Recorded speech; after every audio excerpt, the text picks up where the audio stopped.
All right, my shiny face and I wanted to record one more video. I wanted to share a little bit about some of the gear that I brought and what was really helpful, and then some things that I brought that I really didn't need. So first and foremost, I want to start with before my trip. And I don't have it in front of me right now, but I'll post it or whatever. But there is a government website, I think it's through the State Department, that you can register your trip through. And this is something I, in all of my travels, have never known about. But when you register your trip through the State Department, if there's any kind of major events that are happening, so think political unrest, major weather incidents. I don't know where my bumblebee went. Here we go. Major weather events like hurricanes, tsunamis, fires, anything like that. Or if you go missing, for example. The State Department will work with the embassy to take care of rescuing you. So let's say I was in the rainforest and there was some really crazy outbreak of fires, and it was in the area that I had registered my trip. They would send people to come get me effectively, or again, in the event of political unrest, I am prioritized. So I think that is something that all of you should check out if you're traveling domestically, internationally, anything like that.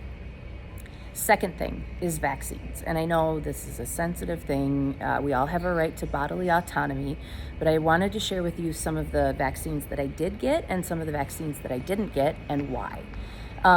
So again, personal choice, but I did receive the yellow fever, typhoid fever. I was up to date on tetanus, and then hepatitis A and B. I chose those because I was going to be in an area that was mosquito friendly, okay?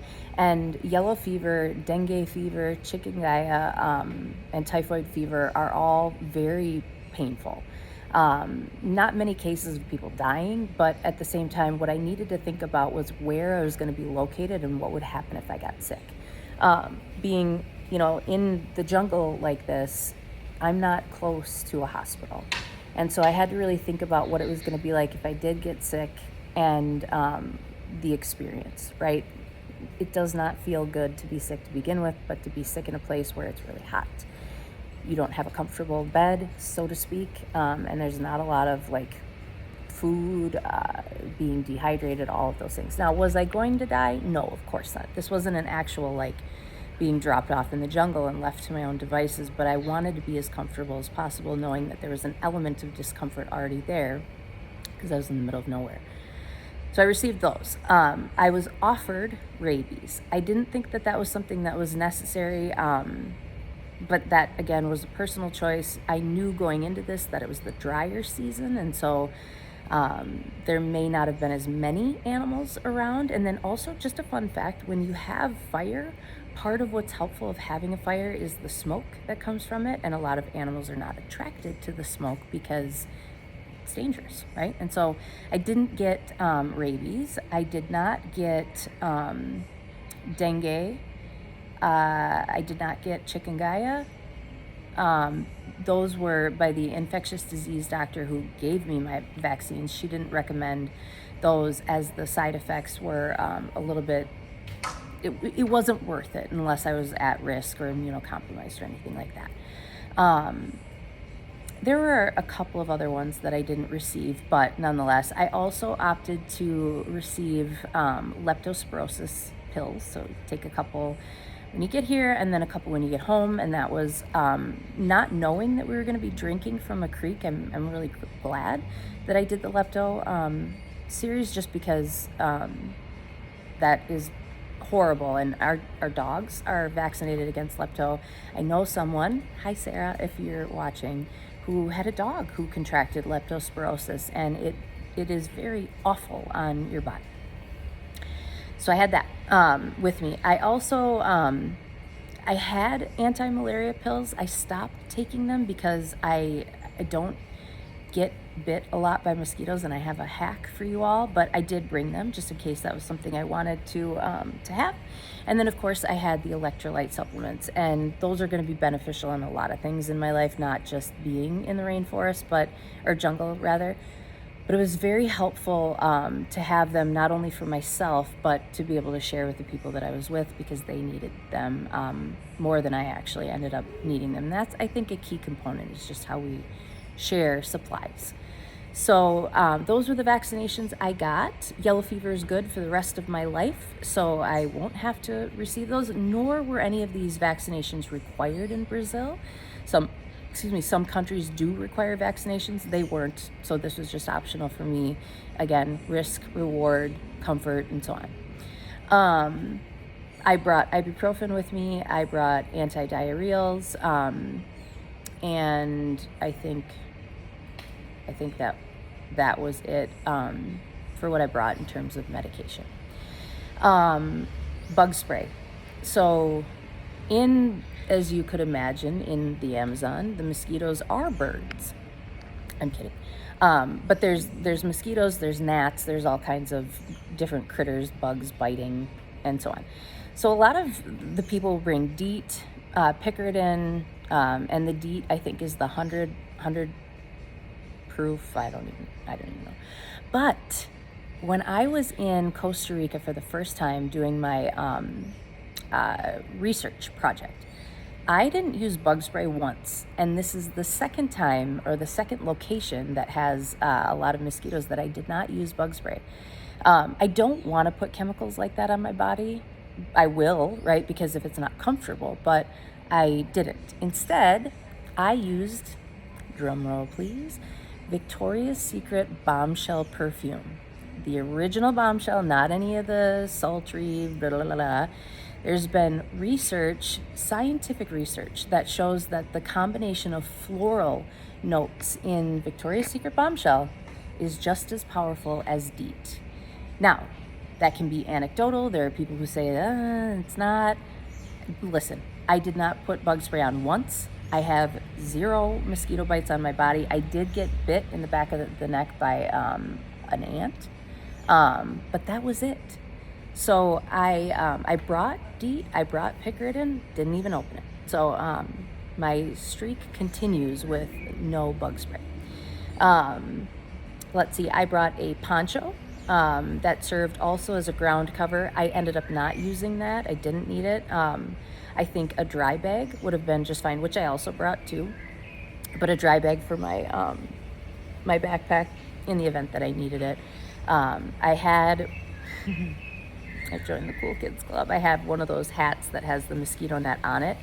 I didn't use it here, but I do think when Justin and I come back into Wisconsin for the spring, I will wear that because the mosquitoes are horrible, and having to hike the dogs is an adventure. So I brought that. I had just a note, anything that is collapsible is very helpful. So I had a collapsible lantern that was solar powered and also could charge devices. Now, as I said, we don't have internet in the Amazon, but I did want to be able to capture pictures, maybe put a few notes down. And so having my phone be powered was something that was important to me.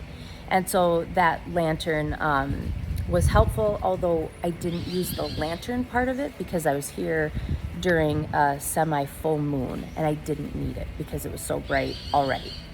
Couple other things, obviously travel journal, being able to capture what was important to me or what I wanted to write down. A couple books just for my own reading, a headlamp. I also brought body wipes, ended up not using them, but that was more just, I think, being in the experience, like and also I was sweating so much that it was wouldn't have made sense. So I didn't use those. I also brought iodine tablets and a life straw. So a life straw is a wonderful thing. You can stick it in really any body of water and drink the water directly from the source, which is awesome. Again, in speaking with my infectious disease doctor, she had mentioned and recommended bringing iodine because the Life Straw alone, I don't think can do anything about parasites. I may be saying that wrong, but there was just an element of like some things not being covered in the water. And so, had again we not been by a creek that I could trust, and we ran out of water, that was something that I could have used, and I think will be helpful in the future. Justin and I find ourselves on 15 plus mile hikes, and so bring it with. Obviously brought a lot of Band-Aids and antiseptic. So liquid Band-Aid I just got this machete blister here, but outside of that, I was relatively unscathed in terms of that, but still having it, right? You don't want to get anything infected in the jungle. And as much as that water source that we had was potable, I didn't want to risk like cleaning it out in there if something like that were to happen. So liquid Band-Aid, actual Band-Aids, and I think that was it in terms of, I had alcohol prep pads to clean. And then there was one other thing. After bite. So if you did get bitten by a mosquito, using the after bite on it not only will help with the itch from the saliva that mosquitoes inject this, we'll call it saliva, I don't know the real word for it, but it's something that's used to break down the skin so that they can suck the blood more easily, and that's what makes the itch. So the afterbite helps with the itch, but it also helps in not being able to transmit disease, and of course wanting to not get malaria. That was something that would have been helpful. There's also leaves in the rainforest, Nikki, the jungle, that you can eat or steep in tea that help prevent getting malaria. And our guide has said he's never had malaria because his grandfather used to make him drink 2 cups of this tea. When you eat it, it tastes like you're chewing on ibuprofen. It's disgusting, but really, really helpful. So those were some of the things that I brought. Trying to think, I already talked about the rubber boots. So having rubber boots and of course high socks because you're sweating a lot and the boots can rub on your legs. We did not have mosquito nets when we were sleeping on the palm leaves. But actually, and as a matter of fact, I want to show you here if I can. Maybe I can't. Never mind. I was going to switch it around and show you the palm fronds, how we separated them, but I'll do that later. I didn't bring a mosquito net. Like I said, we had them on the beach, didn't need them on the beach, and yeah, I didn't really care. It was free for all at that point. Let's see, what else did I bring that I used and I didn't use? I brought too many changes of clothing. I kind of just reused stuff as it dried. That was just a personal thing for me. I brought tennis shoes, didn't wear them because I had my boots. I brought flip-flops. I wore those quite a bit once we got our camp set up. No need to wear boots, no need to wear boots, and I let them dry. And then as a tip, at night, you want to take your boots and turn them upside down, and then before putting on anything, clothing, boots especially, you want to make sure there aren't any spiders, or in our case scorpions as well. You want to make sure there's nothing in there. There's nothing worse than putting your foot in and getting stung by a venomous scorpion. What else? I'm really feeling like that was that. I did bring toner, and that was just to help like get some of the oil off my face. I have oily skin, I always have, but there is a difference in the kind of oil that your face produces here. It feels like I put vegetable oil on my face, or like Crisco. And for me, again, personal preference, still, obviously, I don't care about having pimples, but I hate it. So using the toner just kind of helped myself. And then, I got it at Cabela's. It's a Hydro Pack. It was like a 4-liter collapsible water bottle that can fit the Life Straw in it if I wanted it. That 4 liters of water went very quickly, and then of course I just went down to our water source and filled up in the creek and had it. But one point of advice: wash it before, otherwise it tastes like plastic and it's kind of gross. If I think of anything else, I'll make another video, but that was kind of my experience of what I brought.